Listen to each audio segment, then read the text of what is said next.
j'ai fait une fausse manœuvre. Je reprends donc à Matthieu 3,15. Laissez faire à présent, aussi convient-il que nous accomplissions toute justice. Jésus est donc le juste par excellence qui accomplit toute justice. Ce passage ouvre pratiquement la vie publique de Jésus. Jésus va recevoir le baptême de Jean. Il donne à penser que le Christ vient essentiellement pour se conformer à la volonté du Père. Une volonté de salut symbolisée par l'acte de Jésus, recevant le baptême à l'image de tous les pécheurs. Il y a ici une coïncidence admirable entre la visée du Père et le faire de Jésus. Jésus, le juste par excellence, qui vient accomplir la volonté du Père. Et donc le disciple doit entrer dans la même dynamique. Matthieu nous donne deux exemples de justes. Joseph, 1,19, et Jean-Baptiste.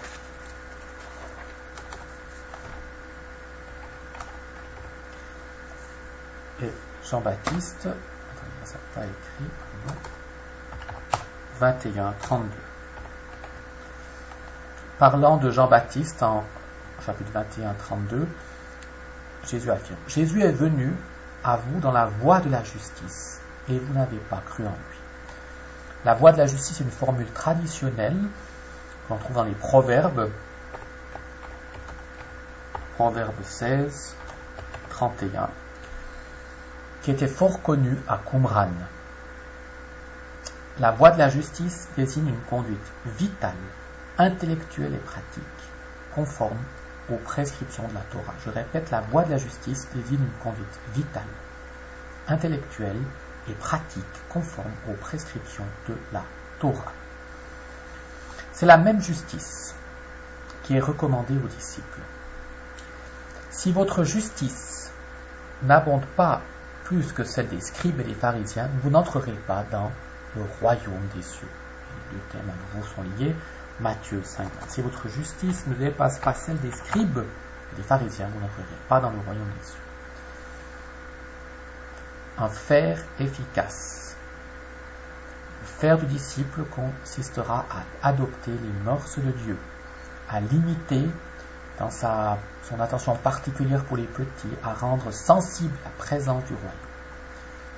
Cela se traduira en miséricorde, en douceur, en pureté de cœur. Un faire qui soit une vivante traduction des béatitudes, la nouvelle alliance en Christ. La voie de justice telle que la comprend Matthieu doit porter des fruits, est une réponse amoureuse aux prévenances du Père, comme l'était la vie de la loi sous l'Ancienne Alliance, lorsqu'elle était bien comprise. Vous voyez ici, il y a comme vraiment un parallèle entre d'une part, cette alliance, la loi, qu'on respectait pour être en conformité, et ici encore, c'est faire la volonté du Père. Entrer dans, et là, faire la volonté du Père, eh bien, c'est suivre l'exemple de Jésus. Revenons donc à notre texte. On avait parlé la semaine passée. Vous voyez, rechercher le royaume et sa justice. Eh bien, c'est comme deux mots en parallèle. Rechercher le royaume de Dieu et sa justice. Vous voyez, mais c'est rechercher la même chose. Encore une fois, on a un parallélisme ici qui vient se compléter. Parce que comme en 5.20, si vous ne vivez pas la justice, vous n'entrerez pas au royaume. Ça va ensemble. La vie éternelle, c'est pour ceux qui vivent en conformité avec la volonté de Dieu, à la suite de Jésus, le seul, le juste par excellence. Imaginons deux modèles, Joseph, Jean-Baptiste, qui sont en adéquation avec la volonté du Père, qui vivent vraiment, eux aussi, cette justice, dans cet esprit que Dieu veut.